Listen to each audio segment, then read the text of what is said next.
Hi everyone, स्वागत है आप सभी का इस वीडियो में। और बहुत दिनों बाद फेस टू फेस वीडियो बना रहा हूं मैं, क्योंकि बहुत दिनों से बना ही नहीं है मैंने वीडियो। और आज मैं ये पोस्ट कर रहा हूं क्योंकि ये स्पेशल वीडियो है। आज की वीडियो में हम एक बहुत ही इंपॉर्टेंट टॉपिक को कवर करने वाले हैं, जिस पे मैं बहुत दिनों से वीडियो बनाने की सोच रहा था। देखो, बहुत सारे बच्चे, जिन बच्चों को एक कन्फ्यूजन आ रहा है, वो ये बोल रहे हैं कि भैया एक चीज़ बताओ, 2025 लगभग आधा निकल चुका है, 6 महीने निकल चुके हैं। अब यहां पर क्या कोई मास हायरिंग्स आने वाली हैं आगे के टाइम पर? हमारी क्या एक्सपेक्टेशन रहनी चाहिए? मार्केट के सिनेरियो में क्या कोई चेंजेस होंगे? क्या और हमें हायरिंग्स देखने को मिलेंगी? क्या और अभी फ्यूचर में अपॉर्चुनिटीज आ सकती हैं जिसमें ज्यादा बच्चे रिक्रूट हों? तो बहुत सारे बच्चों के ये सवाल है। और मार्केट की कंडीशन अभी कैसी चल रही है, तो ओवरऑल आपको एक चीज बताऊंगा, ठीक है? तो ये सारी चीजों को समझने के लिए पहले थोड़ी सी एक छोटी सी चीज से मैं स्टार्ट करना चाहूंगा। एक तो बहुत सारे बच्चे हैं जो अभी भी अनप्लेस्ड हैं, जो 2023 बैच से, 2024 बैच से, 2025 बैच तो अभी ऑब्वियसली ऑनगोइंग है, और 2025 बैच के लिए तो अभी और अपॉर्चुनिटीज आनी है। और 2026 बैच भी धीरे धीरे से चालू हो जाएगा आफ्टर सितंबर, अक्टूबर, नवंबर के जो मंथ है, उससे आपका 2026 बैच के भी जो अपॉर्चुनिटीज है फुल टाइम्स में काफी सारी आना स्टार्ट हो जाएंगी। ऑलरेडी काफी अपॉर्चुनिटीज आई हुई हैं जो भी आपने रिसेंट में देखी होंगी, जैसे जस्ट पे थी, या मीशो की अपॉर्चुनिटी अभी हमने देखी थी। तो इस प्रकार की अपॉर्चुनिटीज हमें देखने को मिली थी।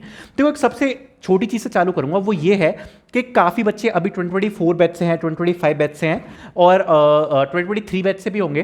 तो उन लोगों का एक चीज कहना है, वो ये है कि अभी इस स्टेज पर अगर उनके हाथ में कोई भी जॉब नहीं है तो उन्हें क्या करना चाहिए। देखो, सबसे पहले अगर आप 2023 और 24 बैच से हो तो आपके लिए एक टोटल अलग सिनेरियो है, और अगर आप 25 बैच से हो तो आपके लिए एक टोटल अलग सिनेरियो है, ठीक है? अगर फॉर एन एग्जाम्पल अगर आप 2023 बैच से हो, तो 2023 बैच के लिए आई वुड सजेस्ट कि आप लोग बहुत ही ज़्यादा लेट हो चुके हो। आपके पास दो चीज़ें हैं। I would suggest to go for the masters, या तो आप मास्टर्स के लिए जा सकते हो, या दूसरी चीज़ ये है कि आप किसी इंस्टीट्यूट को देख लो जो यहाँ पर प्लेसमेंट आपको प्रोवाइड कराता हो। और इसके अलावा तीसरे तरीके से जॉब लगना आपका बहुत ज़्यादा डिफिकल्ट हो जाएगा, बहुत ज़्यादा खतरनाक हो जाएगा, कि अगर आपका अभी तक अगर प्लेसमेंट नहीं हुआ है तो और रिस्क आपको नहीं लेनी चाहिए। या तो आप किसी इंस्टीट्यूट को देख लो जो आपको प्लेसमेंट वगैरह ट्रेनिंग्स के साथ जो लोग ड्राइव्स करवाते हो, या तो उसमें आपकी लग पाएगी, या फिर आप मास्टर्स देख लो। बात करते हैं 2024 बैच के लिए। क्या 2024 बैच के लिए अपॉर्चुनिटीज बिल्कुल खत्म हो चुकी हैं? तो देखो, 2024 बैच के लिए अभी अपॉर्चुनिटीज खत्म नहीं हुई हैं। 2024 बैच के लिए अभी यहां पर लिमिटेड अपॉर्चुनिटीज बची हुई हैं। जैसे 2025 बैच के लिए हायरिंग्स आ रही हैं, उस प्रकार से 2024 बैच के लिए हायरिंग्स नहीं आएंगी। बट जो लिमिटेड अपॉर्चुनिटीज है उसमें आप जरूर ट्राई कर सकते हो। और जब तक आपके पास विल पावर है, आप कर सकते हो, जॉब इजीली क्रैक कर सकते हो। आपके साथ के बहुत सारे बच्चों ने किया है। तो अगर आप अभी तक अनप्लेस्ड हो तो कोई प्रॉब्लम नहीं है। मतलब प्रॉब्लम तो है, ऑब्वियसली आप बहुत लेट हो चुके हो, बट यहां पर अभी चांसेस हैं, ठीक है? अपॉर्चुनिटीज आएंगी बट लिमिटेड लेवल पे होंगी। अगर आप ये सोच रहे हो कि कोई मास हायरिंग आएगी तब जाके मैं उसमें अप्लाई करूंगा, तो ये शायद आपकी एक ऐसी मिस्टेक होगी जो आपको जॉबलेस रख सकती है। बिकॉज मास हायरिंग्स एक्सपेक्ट ज्यादा मत करना। 2024 बैच के लिए जैसे मैं काफी सारी हायरिंग्स डालता हूं, वो लिमिटेड होती है। जैसे अभी मैं आपको बताना चाहूंगा कि कुछ बच्चों ने एक सीलेम करके कंपनी थी, XYLEM करके, तो उसकी मैंने अपॉर्चुनिटीज डाली थी जिसमें 2024 बैच एलिजिबल था पार्टिसिपेट करने के लिए। तो उसमें से अभी 3 से 4 बच्चों का मुझे मैसेज आया, they got selected and they are from 2024 batch. तो जो इस प्रकार की अपॉर्चुनिटीज है ना, ये आपको कन्वर्ट करनी पड़ेगी। अगर आप ये सोच रहे हो कि कोई बहुत बड़ी मास हायरिंग आ जाएगी 2024 बैच के लिए, तो ऐसा तो नहीं होगा। लिमिटेड अपॉर्चुनिटीज आएंगी, कोई बहुत ज्यादा बड़ी हायरिंग्स शायद 1 या 2 आपको देखने को मिल जाए, ठीक है? बाकी अभी थोड़ा फ्यूचर पे चलते हैं, 2025 बैच के बारे में भी बात करते हैं। देखो, सबसे पहले एक सबसे इंपॉर्टेंट चीज आपको बताऊंगा। आज के टाइम पे 2 चीजें आपको समझनी पड़ेगी।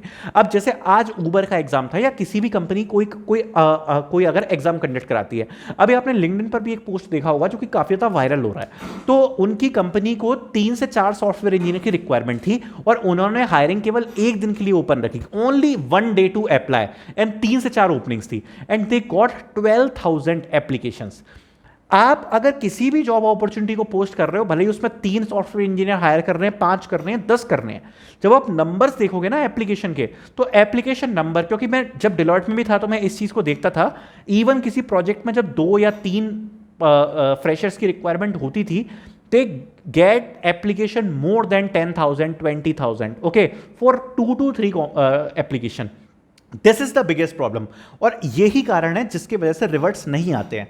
तो जो लिमिटेड अपॉर्चुनिटीज है ना, लिमिटेड अपॉर्चुनिटीज, उसमें क्या प्रॉब्लम हो जाती है कि अपॉर्चुनिटीज में पोजीशन बहुत कम है और एप्लीकेशन कंपटीशन इतना ज़्यादा बढ़ चुका है, आप किसी पर भी दोष नहीं मढ़ सकते कि ये प्रॉब्लम है, वो प्रॉब्लम है। सीधी बात ये है कि पॉपुलेशन ज़्यादा है, कंपटीशन बहुत ज़्यादा हो रखा है, इसका कोई दूसरा रास्ता नहीं है। अगर आपको जॉब लेनी है, दूसरे बच्चे भी इसी प्रकार से ले रहे हैं, आपको भी इसी प्रकार से लेनी पड़ेगी, इसी कंपटीशन में से आपको खोद कर जॉब निकालनी पड़ेगी, इसके अलावा और कोई चारा नहीं है। अब देखो, जब दो चीज़ें हमें पता है कि मास हायरिंग्स होती है और लिमिटेड हायरिंग्स होती हैं, इसकी दो चीज़ें आपको बताना चाहूँगा। सबसे पहले लिमिटेड हायरिंग्स जो होती हैं उसमें शॉर्टलिस्टिंग की प्रॉब्लम होती है, but they are very very good if you get shortlisted. अभी जैसे मैंने आपको सीलेम का उदाहरण दिया, तो उसमें क्या होता है कि जैसे अगर मान लिया कि सीलेम में 5,000 बच्चों ने अप्लाई किया और 5,000 में से उनको मान लो केवल 20 बच्चे हायर करने हैं, ठीक है, और 5,000 एप्लीकेशन है। अब उनने क्या किया, मान लिया कि 4,900 बच्चे डायरेक्ट एलिमिनेट कर दिए शॉर्टलिस्टिंग में। अब यहां पर सबसे अच्छी बात यह आती है कि केवल अब क्या कंपटीशन बचा, अगर आप उस 100 बच्चों में शॉर्टलिस्ट हो गए तो अब उन 100 में से आपको 20 में आना है, which is a very less competition. Shortlisting में बहुत सारे बच्चे बाहर हो गए, बट यहां पर तो कंपटीशन कम है ना, आफ्टर शॉर्टलिस्टिंग कंपटीशन बहुत कम है। This is the best thing. For an example, आज ऊबर ने एग्जाम भेजा, अब ऊबर ने मान लिया कि 20,000 बच्चों को एग्जाम भेज दिया। अब बहुत बच्चे खुश होंगे कि हमें असेसमेंट की अपॉर्चुनिटी मिल गई, बट ओवरऑल अगर आप देखोगे तो इसका ज्यादा फायदा निकलेगा नहीं। असेसमेंट की अपॉर्चुनिटी निकल गई, बहुत अच्छी बात है, 20,000 बच्चों ने टेस्ट दे दिया, लेकिन शॉर्टलिस्ट कितने होंगे, मुश्किल से 500,000, क्योंकि ओपनिंग्स उतनी नहीं होंगी मेरे हिसाब से, क्योंकि प्रोडक्ट बेस्ड कंपनी है, तो 500,000 से ज्यादा तो शॉर्टलिस्टिंग शायद मुश्किल से हो। तो एक बार टेस्ट आ गया वो अच्छी बात है, लेकिन टेस्ट के बाद भी तो शॉर्टलिस्टिंग होती है इंटरव्यूज के लिए, आपको तो फाइनल सिलेक्शन चाहिए ना। तो ओवरऑल टेस्ट आने का मतलब ये नहीं है कि आपको कुछ बहुत अच्छा ही मिल गया। ओवरऑल आपका जो एंड गोल होता है वो होता है कि आपको जॉब अपॉर्चुनिटी चाहिए, इसलिए आपको लिमिटेड अपॉर्चुनिटीज में भी ट्राई करना पड़ेगा और आपको बड़ी हायरिंग्स में तो ट्राई करना ही है। जो बड़ी हायरिंग्स होती है उसमें तो आपको अप्लाई करना ही होता है, और जो लिमिटेड होती है उसमें ये फायदा होता है कि एक बार शॉर्टलिस्टिंग हो गई, लिमिटेड वाली से रिजेक्शन आते हैं, जो रिजेक्शन आते हैं ना ज्यादातर लिमिटेड अपॉर्चुनिटीज से आते हैं। उनका सबसे बड़ा बेनिफिट ये है कि अगर मान लो आपने 200 कंपनीज में अप्लाई कर दिया जो लिमिटेड अपॉर्चुनिटीज वाली हैं, उसमें से अगर 2 ने भी शॉर्टलिस्ट कर दिया तो उसमें आपका चांस बनेगा शॉर्टलिस्ट होकर सिलेक्ट होने का। जो बड़ी हायरिंग्स होती है, बहुत सारे बच्चों को टेस्ट जा रहा है, उसमें क्या होगा, मास एलिमिनेशन हो जाएगा टेस्ट के बाद। तो ये चीज होता है क्योंकि कंपटीशन ऑलरेडी बहुत ज्यादा है, ठीक है। अब बात करते हैं कि आगे आने वाली हायरिंग्स में हमें किस प्रकार की हायरिंग्स देखने को मिलेंगी। देखो, लिमिटेड हायरिंग्स बहुत सारी आने वाली हैं, बिकॉज अभी क्या थोड़ा सा चीजें चेंज हुई हैं। पहले मास हायरिंग्स बहुत ज़्यादा होती थी, अभी लिमिटेड हायरिंग्स ज़्यादा होती हैं फ्रॉम छोटी छोटी कंपनीज, बिकॉज एक्चुअली क्या हुआ है, कॉस्टिंग की वजह से बड़े क्लाइंट्स ने सर्विस बेस्ड कंपनीज को छोड़ के स्टार्टअप्स को प्रेफर करना स्टार्ट किया, इसलिए स्टार्टअप्स की हायरिंग बढ़ रही है। स्टार्टअप्स की हायरिंग अगर आप 2025 बैच के अगर मैं बात करूं तो अगर इस ईयर में मैंने सबसे ज़्यादा हायरिंग्स देखी हैं स्टार्टअप्स की देखी हैं, बाकी पर्टिकुलर ईयर की मैं बात करूं तो मैंने इतनी हायरिंग्स नहीं देखी थी जितना इस साल स्टार्टअप्स हायर कर रहे हैं। बट जो हायरिंग का सबसे बड़ा ड्रॉप हुआ है वो हुआ है एमएनसीज में। तो जो एमएनसीज रिक्रूट करती थी उनके यहाँ पर नंबर्स कम हुए हैं, बट अगर मैं कुछ एमएनसीज के नाम लूं, उनने अच्छा रिक्रूट किया इस साल, जैसे कॉग्निजेंट जेंसी है। तो कॉग्निजेंट जेंसी में अगर आप बात करोगे पिछले 1-2 साल से हायरिंग नहीं हो रही थी, इस साल हायरिंग हुई है। इन्फोसिस ऑन कैंपस उठा के गई है जो पिछले 1-2 साल से हायर नहीं कर रही थी, बट नंबर ड्रॉप हुआ है टेक महिंद्रा में, नंबर ड्रॉप हुआ एक्सेंचर में, एक्सेंचर की तो हायरिंग ही नहीं आई है, और इसी प्रकार से बाकी कंपनीज काफी है। एटोस ने हायरिंग ही नहीं निकाली है, ईवाई में नंबर ड्रॉप हुआ, डिलॉयट में बहुत बड़ा नंबर ड्रॉप हुआ है। डिलॉयट एनएलए, एक टाइम पर इतने सारे बच्चे रिक्रूट होते थे कि पूरा लिंक्डइन भर जाता था कि डिलॉयट एनएलए में सिलेक्शन हुआ है। इस बार अगर आप देखोगे तो चुनिंदा हाथ पे गिनने लायक बच्चे हैं, 500,000 बच्चे होंगे। एनएलए में भी बहुत कम सिलेक्शंस हुए हैं इस बार। तो कहीं पर ड्रॉप हो रहा है, कहीं पर इंक्रीज हो रहा है, ये सिचुएशन चल रही है, बट आपको इसमें ही निकालना पड़ेगा। मुद्दे पे आते हैं, मास हायरिंग्स की बात करते हैं, जो मैं एक सेपरेट वीडियो में और बात करूंगा कौन कौन सी आएंगी। अभी मैं आपको बस ये बता देता हूं कि यहाँ पर कुछ हायरिंग्स है जो बड़ी बची हैं, जो आनी है फ्यूचर में। उसमें से आपकी एक आती है जो होती है आपकी कॉग्निजेंट सीआईएस, जो आपको देखने को मिलेगी अभी कुछ टाइम में, ठीक है। कॉग्निजेंट सीआईएस एक हायरिंग होती है, वो आपको देखने को मिलने वाली है। जनरली वो लोग जुलाई में एक फेज अपना रिलीज करते हैं, पर अगर थोड़ा सा डिले भी हुआ तो जुलाई अगस्त आप मान के चलो, जुलाई अगस्त तक शायद हमें देखने को मिल जाएगा। For engineer training profile CIS की हायरिंग हमें देखने को मिल सकती है। दूसरी हायरिंग टेक महिंद्रा एएससी, टेक महिंद्रा की तरफ से एएससी की हायरिंग 2025 बैच के लिए अभी तक रिलीज नहीं करी गई है, तो टेक महिंद्रा की एएससी की हायरिंग आनी, जो कि पर्टिकुलरली 2025 बैच के लिए यहां पर होनी चाहिए, तो वो एक हायरिंग आपकी इस बार आएगी। और इस बार अगर टेक महिंद्रा की एएससी की हायरिंग आती है तो काफी बड़ी हायरिंग होगी। उसका एक सिंपल सा रीजन है, टेक महिंद्रा ने 23 में बहुत अच्छा नंबर हायर किया था, क्योंकि टेक महिंद्रा की रिक्वायरमेंट्स ज्यादा होती है। उन्होंने 15,000 तक फ्रेशर्स रिक्रूट करे थे 2023 में। 2024 में ये नंबर बहुत ही ज्यादा ड्रॉप हुआ है और ये मुश्किल से 2-3 हजार पर आ गया होगा, तो इतना ज्यादा तो 24 में ड्रॉप हुआ है। अब कंपनीज में क्या होता है ना कि एक साल ज्यादा हायरिंग हुई, फिर एक ड्रॉप होता है, फिर अगली साल बहुत ज्यादा हायरिंग होती है। इसलिए इस पर्टिकुलर ईयर 2025 2025 में टेक महिंद्रा की तरफ से सच में काफी बड़ी हायरिंग आपको देखने को मिल सकती है। ठीक है, तो एक टेक महिंद्रा हो गई आपकी, एक कॉग्निजेंट CIS होगी जो भी आनी है, एक और हायरिंग है जो कि एक्सेंचर की है, जिनकी तरफ से भी प्रोसेस को फास्ट किया गया है। अब ये एक ऐसी कंपनी है कि भले ही ज्वाइनिंग लेट दे बट ये हायरिंग बहुत दबा के कराती है। तो इसका ये है कि अभी ज्वाइनिंग से आपको पता है कि प्रोसेस थोड़ी सी फास्ट हुई है, और जैसा मैंने आपको बताया था कि काफ़ी TPOs ने ये बात बोली थी कि शायद जुलाई अगस्त से यहाँ पर एक्सेंचर की हायरिंग्स कंटिन्यू हो सकती हैं, बट मैं एक महीने का और डिले मान लेता हूँ, तो शायद अगस्त सितंबर तक आपको हायरिंग खुलती हुई देखने को मिल जाए एक्सेंचर की तरफ से, जो कि PADA और ऐसे की रोल होगी, इंक्लूडिंग 2025 बैच 2024 बैच। तो अभी ये कुछ आपकी 3 बड़ी हायरिंग्स है जिनका मैंने नाम लिया, जो कि आप फ्यूचर में एक्सपेक्ट कर सकते हो। इसके अलावा अगर मैं मोटे मोटे तौर पर देखूं तो यहां पर कुछ आपको और बड़ी हायरिंग्स मिलेंगी, जैसे कि अमेरिकन एक्सप्रेस की तरफ से मेकाथॉन है, और भी काफ़ी सारी हायरिंग्स होती हैं, बट वो पर्टिकुलरली थोड़े थोड़े टाइम पर, लिमिटेड टाइम पर आपको देखने को मिलेंगी, जो कि हमें देखने को मिलती है। उसमें से आपकी 2 हायरिंग्स में और बताना चाहता हूं जो आपको देखने को मिल सकती है अभी। एक होती है KPIT की तरफ से, जो कि आपको देखने को मिल सकती है, KPIT की तरफ से हायरिंग हमें देखने को मिल सकती है। एक होती है इन्फो एज की तरफ से, सो इन्फो एज की तरफ से हमें हायरिंग देखने को मिल सकती है। एक होती है graduate developer position from Thoughtworks, जिसके तरफ से वो थोड़ी बहुत अच्छी हायरिंग करा लेते हैं, तो वो एक पोजीशन हमें देखने को मिल सकती है।